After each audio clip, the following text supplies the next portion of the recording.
મિત્રો, નવરાત્રિમાં ગરબા રમતી વખતે આયુર્વેદની જો આ 3 સરળ બાબતોને ધ્યાનમાં રાખશો તો તમે ગરબા રમવાનો આનંદ પણ મેળવી શકશો અને સાથે સ્વાસ્થ્યને પણ જાળવી શકશો.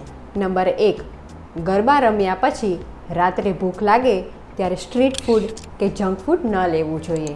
રાત્રે જંક ફૂડ લેવાથી તે વજન વધારે છે અને સાથે આપણા પાચનને પણ બગાડે છે.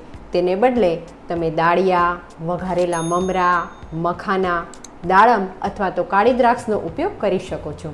આ બધી જ વસ્તુઓ થાકને દૂર કરી તરત એનર્જી આપે છે અને સાથે જ શરીરનું વજન પણ નથી વધારતી. નંબર 2, જમ્યા પછી તરત જ ગરબા ન રમવા જોઈએ, કારણ કે આમ કરવાથી પેટમાં દુખાવો થાય છે કે કબજિયાત જેવી સમસ્યા થઈ શકે છે. માટે ગરબા રમવાના ઓછામાં ઓછા 2 કલાક પહેલાં ખોરાક લઈ લેવો જોઈએ. નંબર 3, ગરબા રમતી વખતે વચ્ચે જ્યારે પણ તરસ લાગે ત્યારે ઠંડુ પાણી ન પીવું જોઈએ. ઠંડુ પાણી પીવાથી તે આપણા પાચનને બગાડે છે અને સાથે જ વજનને પણ વધારે છે.